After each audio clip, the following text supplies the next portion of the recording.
Ready? Not nice. So number one, there are those of you who signed up for the race-based debate topics. I said to be ready by Friday. I don't think we have class Friday. Or, like some of us do and some of us don't. So I guess it's Thursday.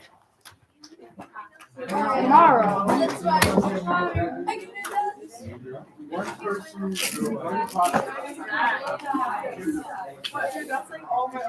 Remember, not all of you will go, okay? Just be ready to go. And really, I want to sort of relieve you. The point why I'm doing this is you have nothing to do over Christmas break. That's why I'm doing it, okay? I want it to be due before you go, and so I'm going to have some debate go Thursday. I don't know which one, and you can curse me all you want, fine, but Christmas break, you'll have nothing to do. That's why I'm doing it. So I'm an a-hole in the short term, but you'll thank me in the long term, okay? That's why. Also, we are sort of together writing our paper on whatever your topic is. We'll handle that in-house. We will do that in class. The third thing that's sort of on your plate is the completion of 2 tests, part 1 and part 2 of the test on deviant behavior. There are 2 parts. Part 2 is tell me 10 things you learned. Yeah, it's easy. And I think that's it. Well, plus there's 1 debate left on crime, the stand your ground one, which I think will probably be Wednesday. Okay? After break? No. Oh, tomorrow. Tomorrow. Okay. All right, any questions on schedule? Go ahead. What are we doing Friday? Probably nothing. Probably play a game. I don't know. Maybe work time, something like that. Okay. Maybe we'll have it so that if any of you have like an individual thing you still need to present to me because you're out there, those of you who are missing huge gaps because you never presented your topic, maybe Friday will be your opportunity to do that just with me. Okay? Any questions before we get going on race? Awesome. We're going to be touching on the topic of race, which can be a touchy issue. And so I'm demanding that you put your phone away. Dirk, you're really bad at it. I'm able to somehow figure out that you're not listening to me when you're staring straight down at your lap, but there's a phone there.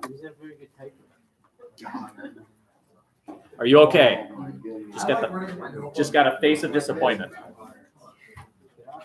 Okay, so please be off your phone. Okay.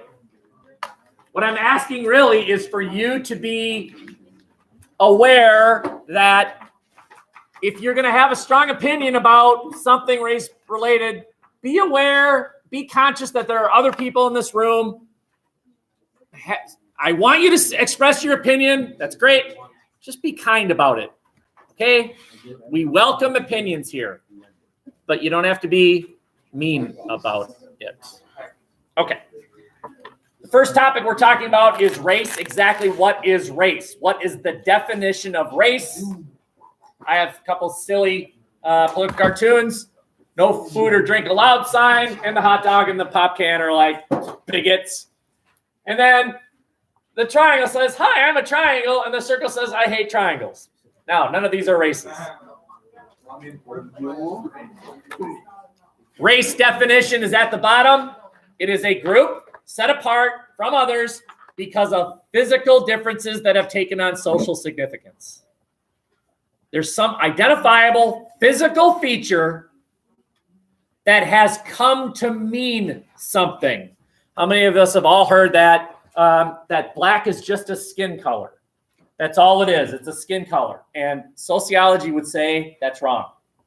That black might have originally been a skin color, but it has developed into a true, meaningful difference. That over the course of human history, the people with that skin color developed their own culture, their own religions, their own languages, their own, et cetera, et cetera, et cetera. So it has taken on meaning, even though initially it was just skin color, right? Think of eye color.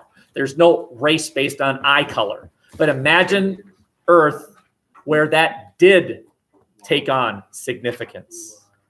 Question? No? Okay. Any questions what race is? In this class, you will learn the difference between race and ethnic group. They are not interchangeable. There is race and there is ethnic group. So know what the definition of race is. Okay? All right, let's keep going.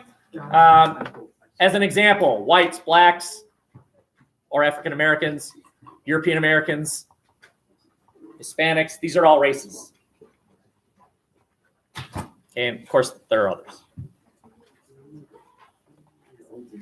All of these slides will be on the website. Okay. Oh, by the way, did you notice no Kia assignment for this unit? Yay! Yet? Yes. Oh, what? Come on. I will not assign it before Christmas. You're welcome. Questions? Okay, let's keep going. My goal is 4 of these slides, and then we're going to shift gears here. Okay. Before I explain to you what you're looking at on this map, and then we're going to identify what do you mean physical characteristics of race. Anyone want to take a shot here? What we're looking at? And don't tell me the United States. Yeah, I know that. What are the purple things over there? The largest one in the nation overlaps over the 4 corners.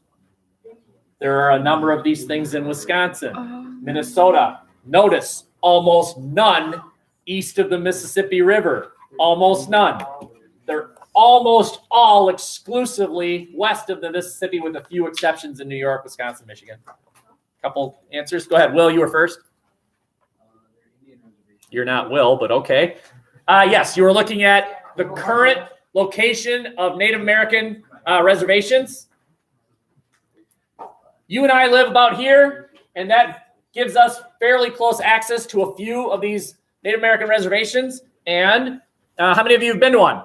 You've been to a casino or whatever, okay? Now, how many of you are old enough to gamble? 1, okay? It's kind of a common thing is that when you turn 18, you go to a casino and you gamble for the first time legally. And you might wonder, why? Why is it that to gamble, you have to go to an Indian reservation to a casino? Why isn't there just a casino in downtown Minneapolis? Why? And the answer is that gambling is illegal in Wisconsin and Minnesota. It's illegal. With a few exceptions. You can do the pull tabs and all that stuff. Go to a gas station, do a scratch off. But you can't play 21 in Wisconsin or Minnesota. You can't. It's illegal. And then you say, well, how can that be? I went to Mystic Lake. I was at Mystic Lake Sunday. Okay? And clearly Mystic Lake is inside the border of this thing called Minnesota. And I gambled. And when I did so, nobody arrested me. How can you say gambling is illegal in Minnesota or Wisconsin? I mean, Turtle Lake, casino. Clearly that's inside the border of this thing called Wisconsin. How can you say it's illegal? Anyone know? No. You didn't get caught. No. Expound. What? Aren't they allowed to do what they want on their land? Okay, very good. When you are in a casino in Wisconsin or Minnesota, you're not in Wisconsin or Minnesota. You are in sovereign territory. You are in Siouxland, or whatever tribe is operating the casino. They have their own rules. And one of the things they decided is to legalize gambling. You'll notice when you go to these casinos, it smells like smoke. And that is because the rules about no smoking do not apply in the casinos because they're not in Wisconsin. They're in their own sovereign land. They can make things legal. Now, usually about now, a student raises his hand and says, does that mean I can stab people there? Nope, because murder's illegal there too. They're going with us on that one. Okay? Something else that fairly often comes up. Does that mean I can rob a gas station and then get in my car and drive the casino and the cops have to step on the brakes before they get on that Indian land? And the answer is kind of.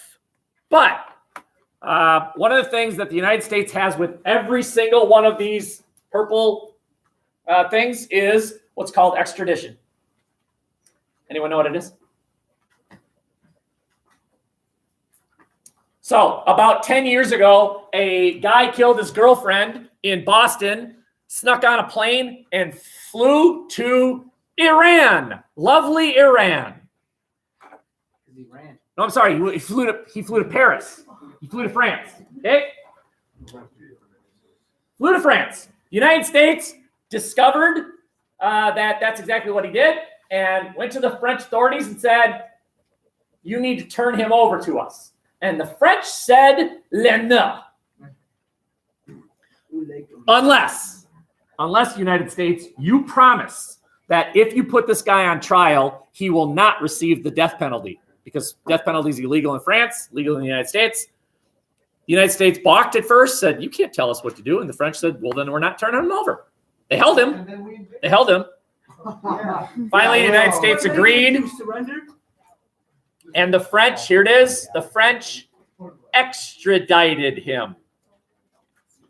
Every single Indian reservation has extradition with the U.S.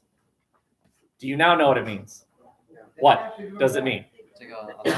Agreement to turn over anyone accused. Okay? In that case, right, you rob a gas station, you get in your car, you drive to Turtle Lake, you're in the casino. The cops technically cannot chase you in the casino, but what they'll do is they'll call the cops at Turtle Lake and they'll arrest you, and then they'll turn you over. They won't get away with it. All right. Okay. Question. And then what? Flee to the U.S.?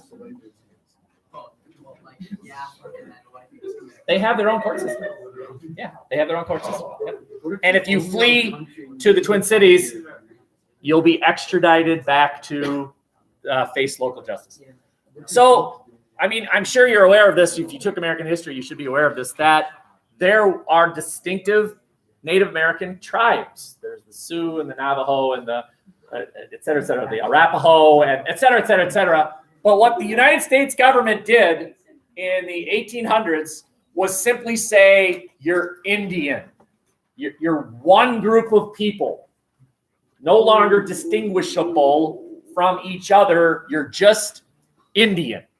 It was not the Native Americans who did that to themselves. It was the United States government that lumped them all together. And then now we don't have to sign treaties with separate tribes. We can just deal with one issue, right? One group of people rather than multiple groups of people. As a result, the bullet says here, Native Americans had to give up their land, and a lot of it is religiously based. How many of you have been to the Black Hills? Black Hills, beautiful, right? Right, the Black Hills of South Dakota. It's where Mount Rushmore is. You and I, as Americans, you go to Mount Rushmore, it's super cool. There are the 4 presidents. Mount Rushmore, to many natives, is, I'll say, an insult. Because the Black Hills, so named by the Sioux who lived there, are holy. They're sacred ground. And what the U.S. do? Carve 4 white guys into one of their mountains. It's just a shoving it in their face. We won. Okay? Now, in exchange, later on, the United States government sort of realized, like, yeah, that might have not been the most classy thing ever. Hey, natives of the area, here's some money. Build your own memorial. And it's being built at this time. It's called Crazy Horse. I've been there. They turned down the money. They have not accepted a dime. It's like, no, we'll do this completely on our own, right? And it's pretty slow, but when it's done, it's going to be enormous. The face alone of Crazy Horse is larger than Mount Rushmore. Just the face. It's pretty cool. Anyway, it's slow going. Continuing this idea that what happened was that this group labeled that group. Okay? Same thing. In the 1800s, how pure you were decided whether or not you were black. If you were 1/8 black or more, 1/8. So think about, let's just you, right? If your dad's Polish and your mom's French, that makes you how French? Half, 50%. Well, let's keep going. So if your mom is, what did I say, your mom was French? Okay, what if it's your grandma and everyone else is Polish? How French are you? 1/4. What about one of your great grandmas? There it is. Okay. If one of your great grandparents was black, you were black. Now, how'd they know? How did the U.S. government know whether you were black or not? How'd they know? Records. They had records. They kept meticulous records. They knew how black you were. And if you were black, that meant you were eligible for slavery. All right. Great. Okay. Back in the 1800s, what we're doing is kind of playing with physical characteristics. Back in the 1800s, the group in the white team did not include Italians or Irish. What are you, crazy? No, they're Catholic. No. We're not going to include these two groups. Today, they are part of the white team. The idea of race evolves. Race evolves. It changes meaning over time. Italians, Irish, they're now part of the white team. Maybe in 100 years, that will evolve again, and Hispanic will no longer be a thing. I don't know. I'm just conjecturing here, right? Okay. So the idea of this one is that race changes. Race is not something that is inherently natural. There's nothing inert about it. Race, here's a big idea. Race is an invention. People invented race. All that nature dictated was skin color. People invented race. I've played with this idea before as well, right? You look at this thing and you think country, nation, states. Those are all human inventions. Earth was, God did not create the earth and then say, and let there be United States. Nope. That's a human invention. Okay. The whole point of this can be summarized in this last bullet. It is often the dominant power that dictates who are whatever race. It's not the people themselves. It's that group that labels us. That group labeled us Indians. That group labeled us blacks, and as a result, slaves. It's another group that labels race. Later on in this class, not next week, but after Christmas break, we'll get into how the Nazis got to decide what race you were and how the Nazis invented this new race, Jew. Now, I'm not saying Jews didn't exist before the Nazis. Of course they did. But as a race, I thought it was a religion. Any of you can convert to becoming a Jew. Can you convert to becoming an Italian? Yeah. By race? Yeah. By nationality, yes, but not by race. You can't just decide, I'm black, y'all. You can't do that. There was something last week. The guy sued the state of, I don't know what it was, because he argued that he felt 40, even though he was 60. So he wanted his legal age changed to 40 because he felt 40. If you have physical characteristics that dictate that you are male, but you decide that you don't want to be identified as male, you can decide not to. Well, if you can decide what gender you are or whatever, I can decide my age, and I'm 40. He lost. Because he's crazy. Okay, one slide left, and then we're going to shift gears here. I said it was going to be next week, but apparently it's not. The Nazis, right? How many of you have seen something like this before? Okay. So it's kind of an interesting chart. Down the side represents basic categories. If you were a repeat offender, you got the little... Just click somewhere else. If you were a repeat offender, you got the little bar above your triangle. As soon as you were brought into a camp, they gave you a triangle based on what characteristic you had. If you were there repeatedly, they give you the little bar. If you were a prisoner captured by a German battalion, in other words, a POW, they give you a little circle underneath. If you were a Jew, it was a triangle above a triangle. The Star of David, the holy religious symbol of the Jewish religion. Well, the Nazis decided to co-opt that one and make it their own meaning. Okay? And what's across the top? Well, if you were a communist, the Nazis did not like communists, right? Then you were red. If you were a professional criminal, green. A foreigner, blue. A Jehovah's Witness. They're not around so much these days, but they existed back then. Purple. If you were gay, pink, of course. Asocial meant you were a misfit. You didn't fit in with society. All right, you were odd for whatever reason. Black, gypsies, or they're called Roma. They were that brownish. What you did was you crossed them over, right? So if you were an asocial repeat offender, you're that. Okay? Look at how organized the Nazis were. Extremely organized, right? They used to have a saying in Nazi Germany, the trains run on time. It was extremely safe in Nazi Germany if you were the right person. Man, if you had that patch right here, life was grand.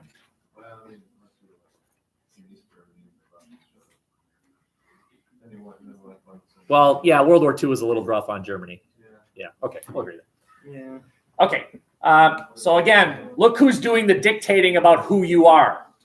Look who's telling you who you are, the group in power, right? Nazis, or whatever, okay? Last slide, I promise.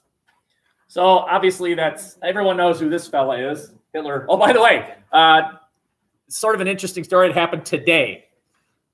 Have I told you before in this class that you can believe whatever you want? You can be the most raging racist. Go ahead.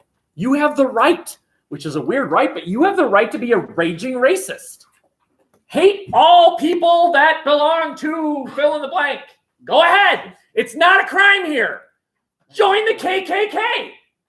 Join the KKK, which is weird advice, and I don't mean it.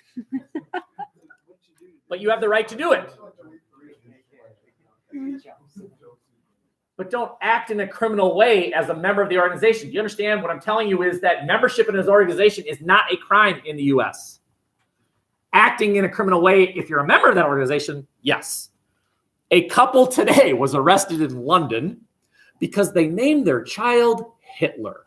Why in that? First name, Hitler, whatever their last name was. They were arrested, sentenced to 10 years in prison. That's not okay. Okay, it's just an interesting perspective. That was part of it. They also were members of a neo-Nazi. Neo-Nazis are common in other parts of the world too. But they were arrested for simple membership in the organization. That would not happen here. It's just a different perspective. Anyway, everyone knows that that's Hitler. Who's that? Very good. That's Himmler. Who's The Himmler? doctor, right? His right hand. Oh no, that was Rommel. Yeah, his right hand man, the chief of staff, the guy that executed Hitler's wishes. Okay. There's a couple definitions that are over here that you need to know. First one is something called ethnocentrism. Big word, ethnocentrism. And that is the belief that your culture is superior to others. So, right, obviously the Nazis, does anyone know, by the way, who'd the Nazis say? They're the best people on earth. The Aryans, right? And I'm sure you've heard this, and I'm here to dispel that myth. It's the blonde-haired, blue-eyed person, right? Well, Adolf, did your mirror work? Because according to that definition, you're not Aryan. By the way, he was not even German. He was Austrian. Aryan does not mean blonde-haired, blue-eyed. Aryan means white. White people. It's the same group that the KKK championed. White people, or WASPs. W-A-S-P. WASPs. White, Anglo-Saxon, which means European, and then Protestant, which means Christian. WASPs. It's the same group that the KKK and your neo-Nazis support today. That's Aryan. Okay? Not this blonde-haired, blue-eyed stuff. Okay? Well, that's an example of ethnocentrism. We're better than you, and we know it. Nothing wrong with being proud of your country, right? Nothing wrong with being patriot. This is something else, though. This is, my culture is dominant to yours, and as a result, we need to get rid of yours.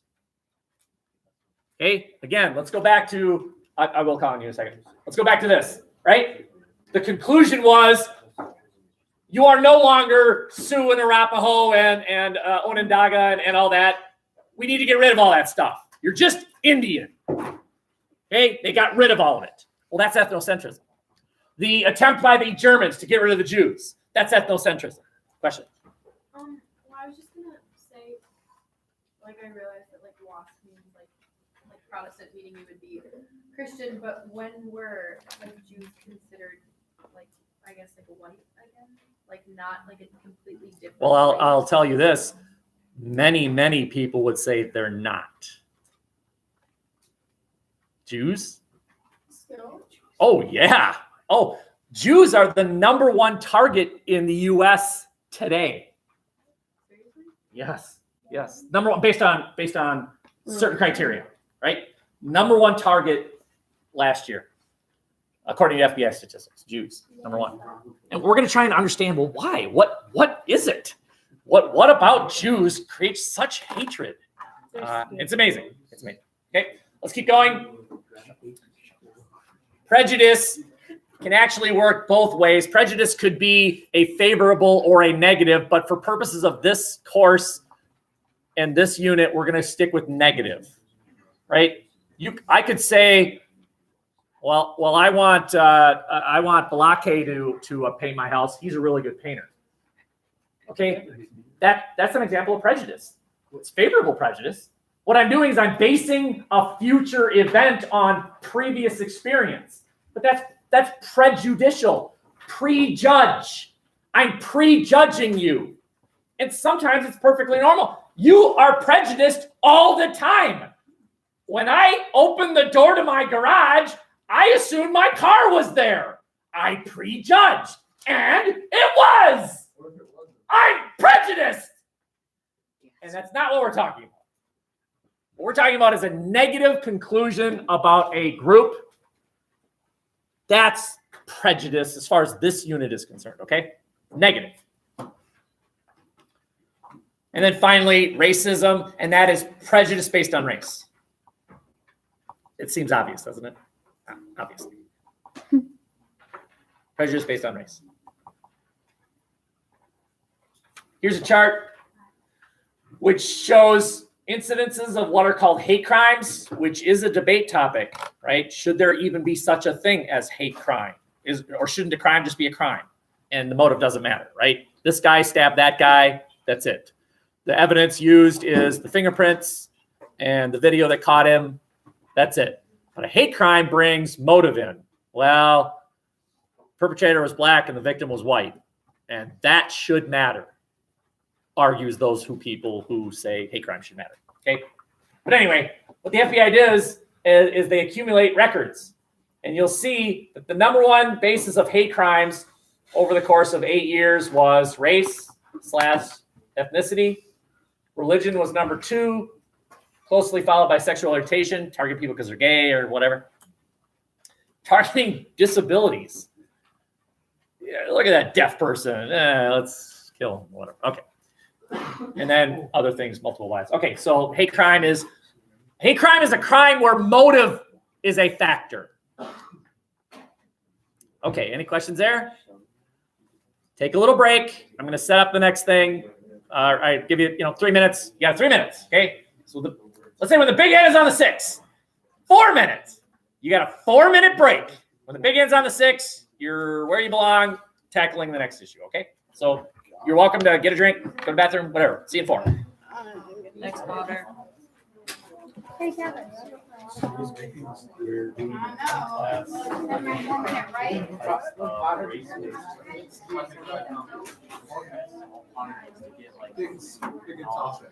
Can I take a nap?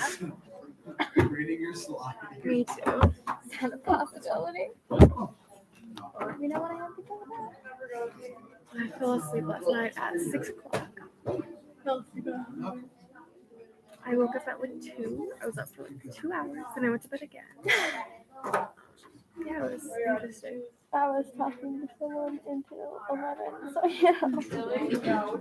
Oh, sorry about that. I wasn't able to get you the answers. No, it's okay. I was in the other thing, so.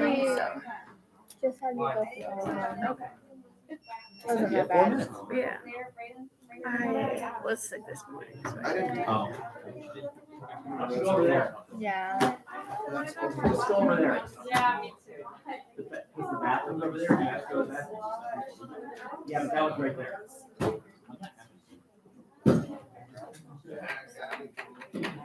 After this, I have weight training then. You know, I have after this, I have band, then nothing, then I have band, then chemistry.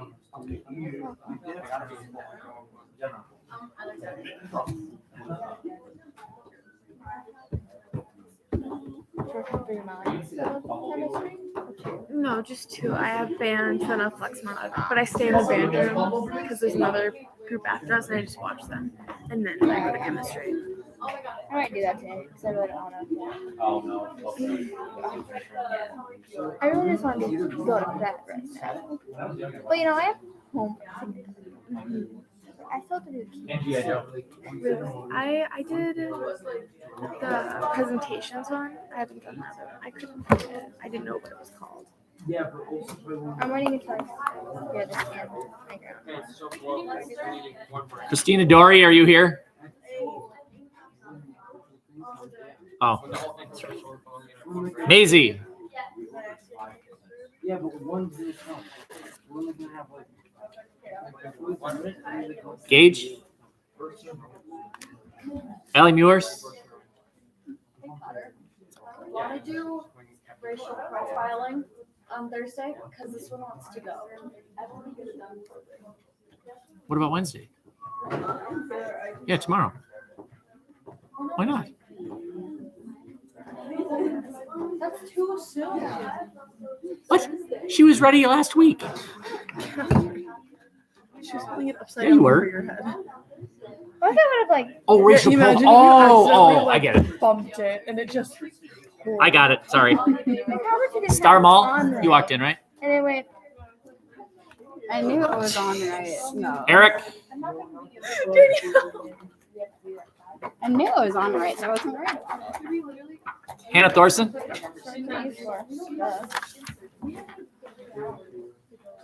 Yeah, 150. You ready? You ready? Let's see. There are 3, 5, 6, 7, 8, 9, 10, 11, 12, 13, 14, Did you say 15, 16, Revan? 17, 18, 19, 20. 1, 2, 3, 4, No, you 5, said 6, Revan. 7, 8, 9. I just said weapon. Weapon. It's red.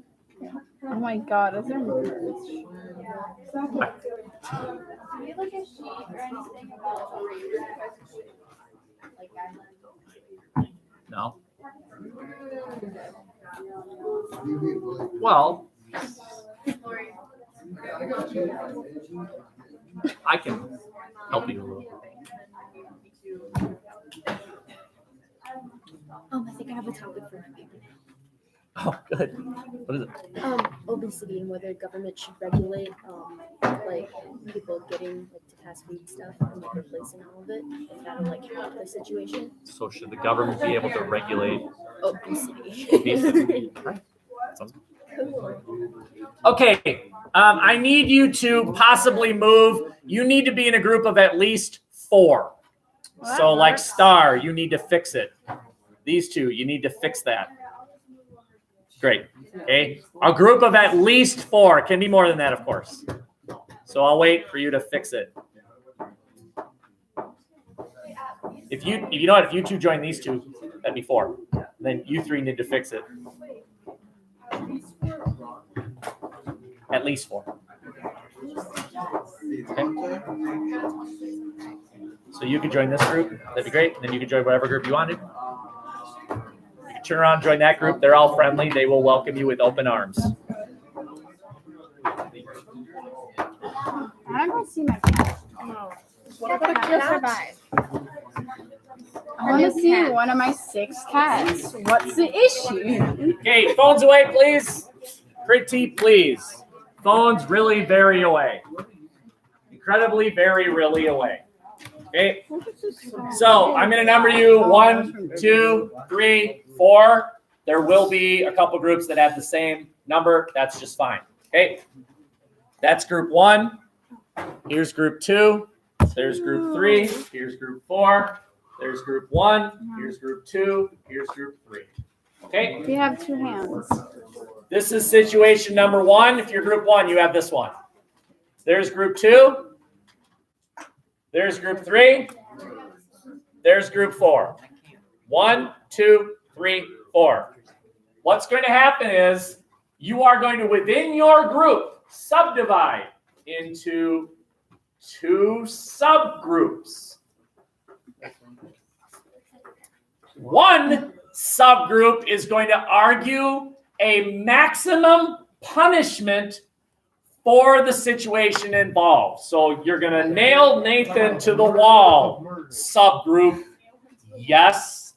In other words, you're the prosecuting attorneys. What's not happening, let me explain and then let me explain and then I will happily call on people. Okay? We are not putting these people on trial. They've all been found guilty. That's done. What's going on now is, what should their sentence be? One subgroup is going to argue to the judge, all the other groups, that you want the maximum punishment.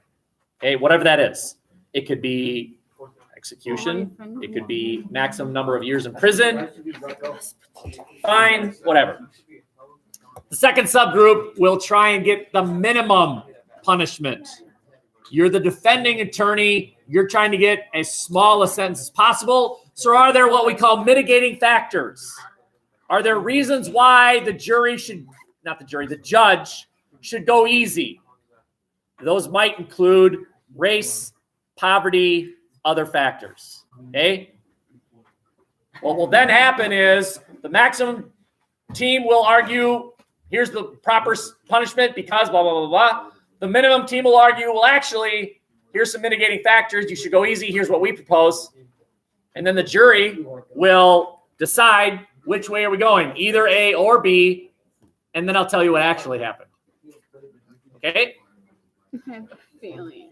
Are there any questions? This is not something we will finish today. I'm going to give you about 5 minutes. So when the big hand is on the 8, I'll check back. And then we'll see if we can at least get 2 or 3 done in class. Okay? Any questions? Call me over if you're wondering what to do. Go. So, I really don't care if it's out of mark. yeah.